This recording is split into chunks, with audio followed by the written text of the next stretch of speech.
casas que nunca terminan de construirse. Algo así ocurre con esta vivienda, de aspecto antiguo y decadente, situada en pleno centro de Barcelona.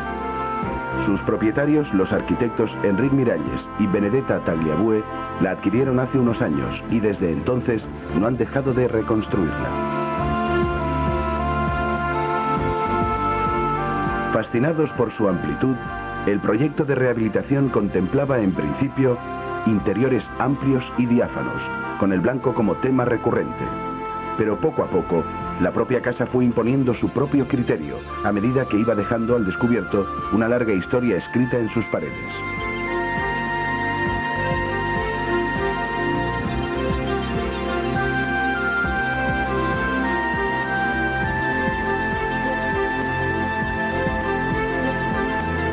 Hay casas en las que cada objeto cuenta también su propia historia, y esta es una de ellas. 1000 historias encerradas en los límites de libros que pueblan sus muros, libros que también ejercen de frontera natural entre los espacios. Junto a la entrada, esta gran sala evoca la atmósfera serena y sabia de una biblioteca. Desde la galería superior, entre las vigas rescatadas del tiempo, se intuyen las huellas de un pasado espléndido y remoto que permaneció oculto durante muchos años. Bueno, nosotros cuando la encontramos como una ruina. Estábamos buscando entre ruinas, digamos, aquí en el casco antiguo, que hay muchas en Barcelona. Y había sido un almacén de tejidos, y nosotros podíamos imaginar que antes había sido la residencia burguesa de alguien importante, pero no se veía nada de lo que después descubrimos, ¿no? Que descubrimos pinturas y descubrimos falsos mármoles, pero eso fue una descubierta posteriori, porque antes era nada, un almacén.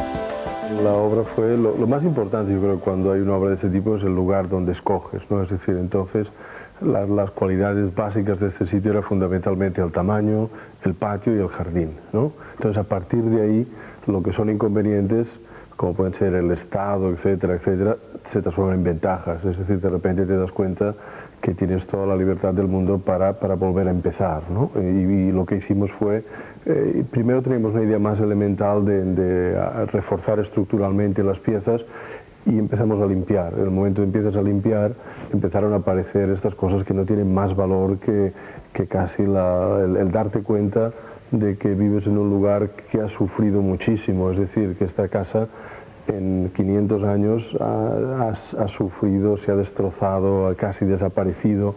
Entonces, bueno, estás casi contento de hacer el papel de volver a ponerla, diríamos, en marcha, ¿no?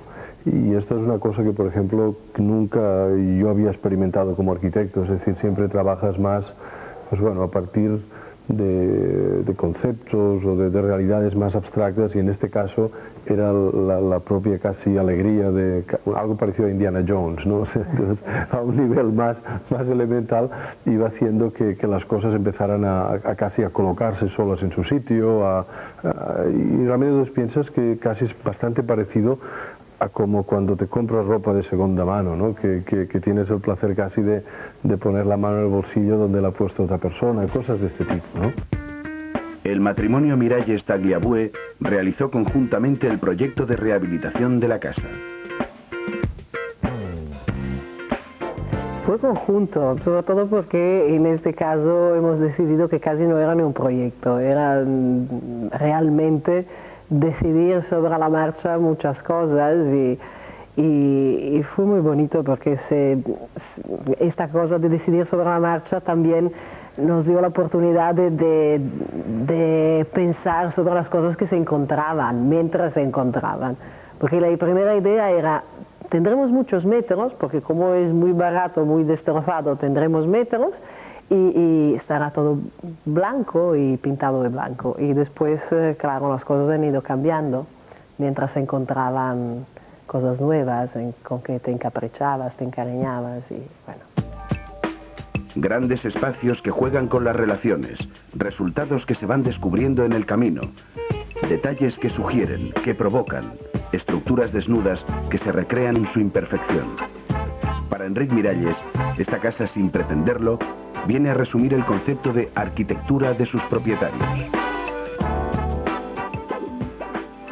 Yo justo en no resumiéndola sí que la resume, porque nuestra forma de trabajar es casi, en cada caso concreto, aprovechar la curiosidad por un tema, por una circunstancia. Es decir, no es una, aunque lógicamente en el momento de diseñar hay una coherencia estilística, es decir, las patas son de una cierta manera o escoges una lámpara u otra, pero yo diría que el interés fundamental de desarrollar la práctica de arquitecto es casi seguir una especie de curiosidad material que te conecta con la realidad, con las necesidades. Entonces diríamos en este sentido, y yo estoy muy contento que esta casa nos haya guiado, más que ser tú el que vas directamente imponiendo las cosas, ¿no? Por ejemplo, algo tan muy parecido como sucede cuando trabajas con una pendiente, con unas curvas de nivel muy complicadas, que de repente la casa que haces, pues lógicamente tiene distintos volúmenes. Aquí era algo mucho más sutil y era un poco el tiempo, este sentido como de ocupar, ¿no? De no ser el primero, que te va como guiando, ¿no? Y en este sentido sí que diría que caracteriza nuestra forma de pensar como arquitectos, ¿no? Además, el hecho de una pareja trabajar como arquitectos casi es algo cotidiano, y en este sentido la casa lo es. Es decir, yo creo que una de las ventajas de trabajar con Benedetta es que protesta pero al final, lo cual siempre permite que el trabajo vaya adelante. Es decir, que es como una especie de colaboración que se va mezclando con la manera de vivir, ¿no? Absolutamente. Pero este era un proyecto que desde el principio hemos pensado, esto no lo publicamos porque tampoco será nuestra casa, no es casi ni un proyecto. Y al final, bueno, es un poco eso que has dicho, que la casa nos has guiado y entonces casi descubres más cosas que cuando quieres hacer algo como desde el principio y tienes unas líneas muy fijas, ¿no? Esto de no tener unas líneas fijas casi nos ha dejado descubrir más.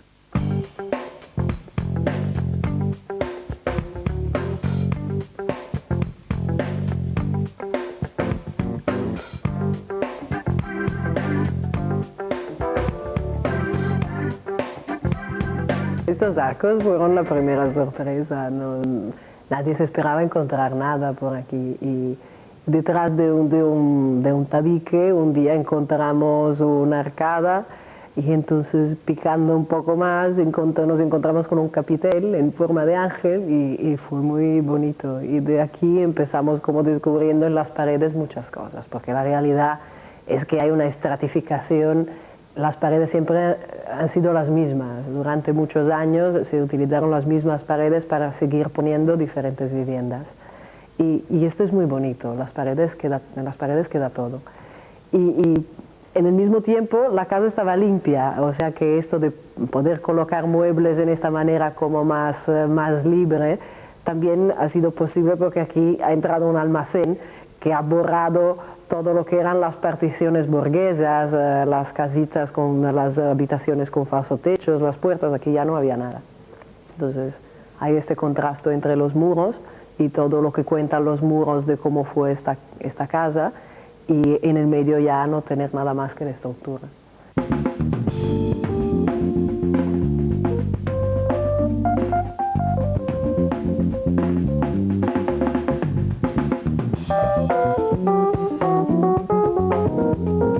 Ambos arquitectos han diseñado algunos de los escasos muebles de la casa. Otros son casi objetos de culto. Más que diseñar el mobiliario, una casa se va haciendo como una especie de almacén, ¿no? Entonces, si debido a tu profesión pues también viajas, te mueves, pero yo diría que cualquier familia que vive en la ciudad, al final las vacaciones, entonces realmente la casa se transforma como el lugar donde vas como almacenando las cosas. Entonces muchas cosas que hay por aquí, fundamentalmente yo diría los libros, objetos, casi es como una especie de recuerdo de viajes y en este sentido los muebles están seleccionados de esta manera, es decir, diríamos la amistad con Addison y Peter Smithson hizo que repitiéramos sus sofás, algún viaje en Dinamarca pues aparecen estas sillas, los gyms siempre han estado como presentes en la forma de trabajar y en alguna investigación que hemos hecho, es decir, un poco no se escogen ni para construir un ambiente, sino se escogen como de la misma manera que escoges un libro porque te interesa el autor, quieres leerlo y quieres como convivir con él, ¿no? Son muebles que diría que son más para convivir con ellos que para usarlos, ¿no? Por ejemplo, hay amigos nuestros como Oscar y que siempre se enfada que no se puede nunca sentar en ningún sitio. Pero sí, estoy de acuerdo, pero mira, es igual. Realmente los muebles los usamos más de esta manera, es decir, como sin hacer tanta diferencia entre el sentido que puede tener un vaso, un libro, un sofá, una silla, ¿no? Las lámparas, por ejemplo, las que tienes por aquí es casi como una historia de ese modo de reflejar la luz, ¿no? La lámpara de Fortuny, que la encontramos hace poco, las lámparas de Paul Henningsen en sus distintas variantes. Eso tiene que ver con algún curso que yo he hecho en la escuela, luego con algunos viajes, con viajes a Benedetta, es decir, son como instrumentos de trabajo de alguna manera, ¿no? El mueble de verdad en toda la casa son las mesas, que es la única cosa que realmente usamos, o por lo menos es donde te mueves más alrededor de ellas, ¿no? Para comer, para trabajar, para dejar cosas. Y después hay muchos muebles que todavía no están, como por ejemplo esto de los sofás. Sabemos que los pondremos un día, pero no tenemos prisa en pensar que la casa está acabada, siempre pensamos que se acabará. Y esto es verdad, siempre hemos estado en obras y hemos escogido, por ejemplo, la habitación de los niños a hacerla cuando ya el primer niño estaba a punto de nacer, porque, bueno, esto es más difícil, es difícil soportar una casa que cambia siempre tienes trabajadores, pero en el mismo tiempo es así, esta casa hemos escogido que fuera una casa siempre en movimiento, siempre cambiando.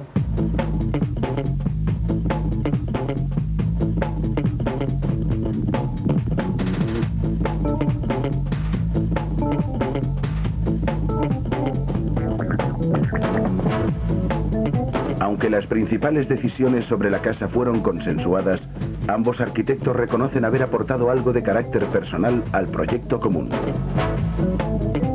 Bueno, yo creo que en este caso yo soy la persona que menos tocaría, que más dejaría de lo que encuentras, y Enrique es la persona que siempre tiene la tentación de modificar, ¿no? Entonces es un poco, yo creo que el balance entre las dos posturas, ¿no?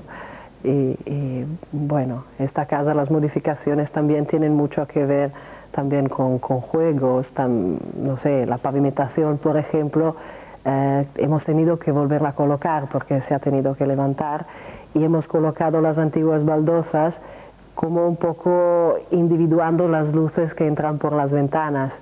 Y nadie se da cuenta que esta colocación, bueno, de entrada, que esta colocación es una colocación inventada.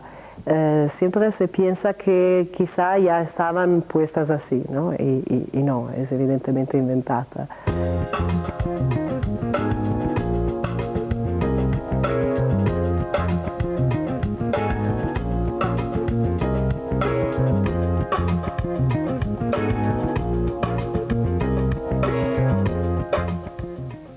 En esta casa, por ejemplo, dirías, muy bien, voy a organizar un programa, ¿no? Es decir, dividiría entre la zona de noche y la zona de día, o entraría en un sitio. Bueno, exactamente ninguno de estos esquemas funciona, por tanto, si quisieras como imponerlos, hay una anécdota divertida que yo creo que me gusta contar.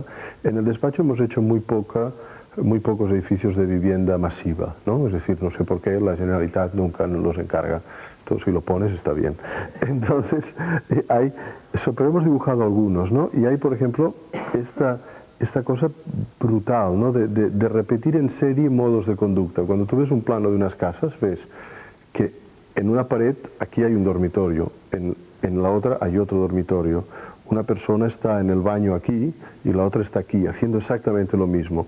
Otra está comiendo aquí y otra está exactamente comiendo aquí. Entonces, lo que sucede en Ciutat Bella es que seguramente puede haber más densidad que en una ciudad, diríamos, hecha ex novo, pero uno está comiendo aquí, el otro está en el baño aquí, el otro está haciendo no sé qué. Es decir, no hay estos esquemas que podrían implicar un método comprobado, te das cuenta que no funcionan. Y por ejemplo, yo creo que las decisiones más bonitas de la casa es que tenemos el dormitorio en la entrada casi.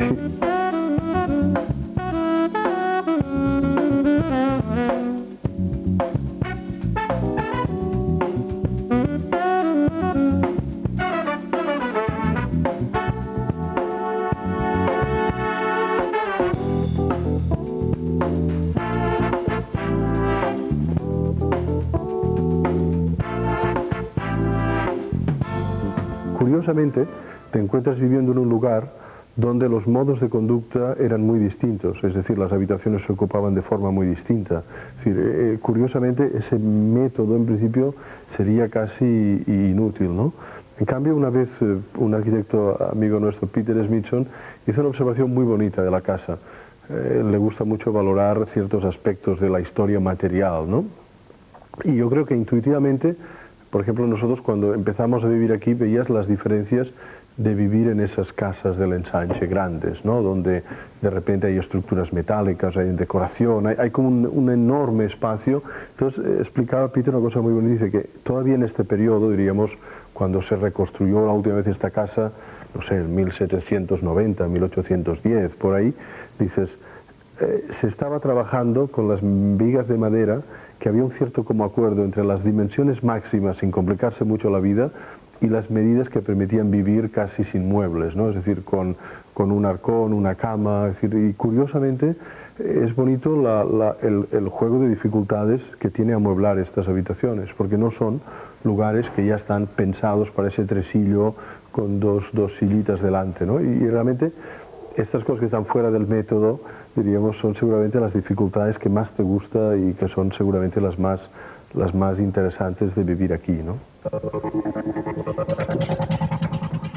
Bueno, en esta habitación yo creo que la cosa más interesante son estos dibujos que hemos encontrado en las paredes.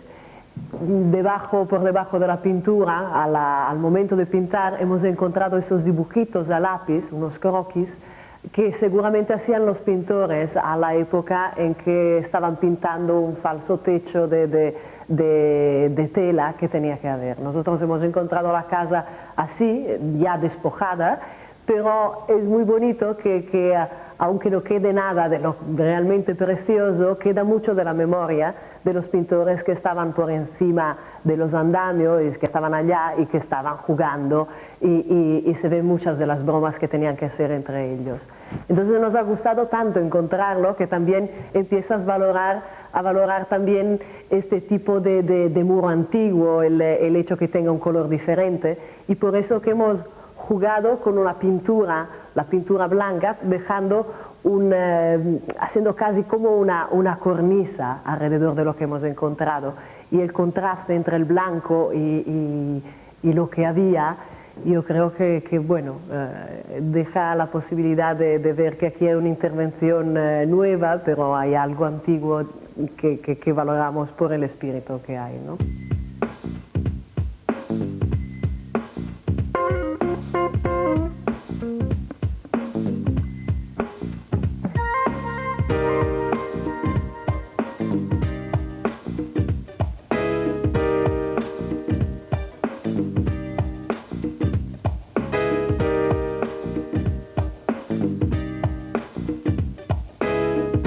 Considerado uno de los grandes arquitectos españoles, Enric Miralles compagina su labor docente en universidades europeas y americanas con el trabajo en el estudio que comparte con su mujer, la arquitecta italiana Benedetta Tagliabue.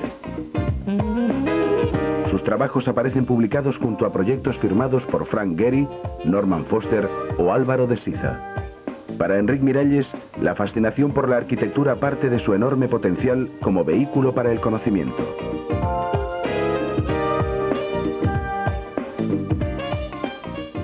Yo diría que para mí ha sido muy importante entrar a una profesión que pudiera como si no saciar la curiosidad, casi provocar la curiosidad. Es decir, yo creo que el gran espectáculo cuando empiezas a conocer tu profesión es descubrir el enorme mundo que hay, que existe, que se ha producido antes de que tú empieces ni siquiera a pensar en ello, ¿no? Y en este sentido me gusta muchísimo trabajar de una manera donde siempre voy produciendo como relaciones con el pasado, con cosas de este tipo, ¿no? Entonces, casi sin darte cuenta, diríamos, el efecto de esto, nuestro despacho trabaja fundamentalmente con proyectos públicos, con lo cual esto es algo más lateral a nuestra producción, y entonces de repente te encuentras que la sociedad te da en las manos por un momento muy concreto, es decir, solo por unos pequeños meses, diríamos, una gran responsabilidad. Es decir, es curioso, un proyecto desde que se le ocurre a alguien, es decir, el tren de alta velocidad tendrá que pasar por no sé dónde, hasta que el tren pasa, pueden pasar 25 años. Entonces, de estos 25 años, ya no hablo del tren de alta velocidad, digo los lavabos de la estación del tren de alta velocidad, ¿de acuerdo? Está en las manos de alguien durante 6 meses, un año. Entonces diríamos, toda la responsabilidad del proceso en ese momento pasa por ahí, ¿no? Es decir, eso es, y eso hace que nuestra profesión sea, yo diría, es de las cosas que estoy descubriendo con más interés, ¿no? La necesidad de hacer que las cosas se hagan posibles.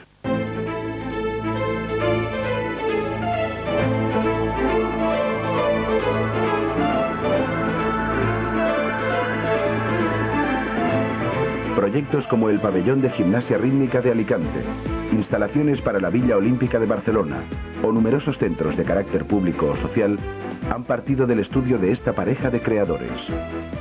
Enric Miralles consiguió ganar también el concurso para diseñar el nuevo edificio del Parlamento escocés.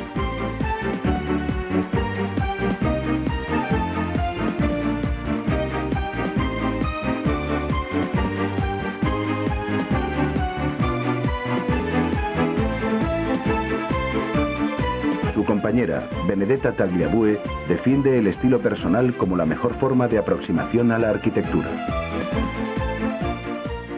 No sé, yo creo que arquitectura en ese sentido es algo como, bueno, la arquitectura que te gusta tiene que ser algo con que te notas como en sintonía, ¿no? Es una pregunta bastante difícil. Yo creo que solo lo que te gusta y que entiendes es algo que después tienes ganas de repetir.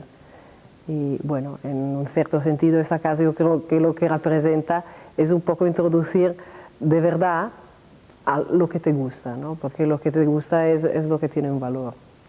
Y yo creo que es esto.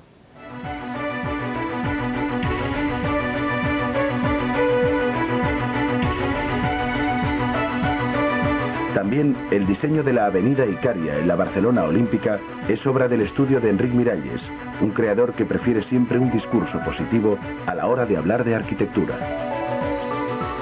Mira, la mala arquitectura no existe. Ya no es arquitectura y ya está.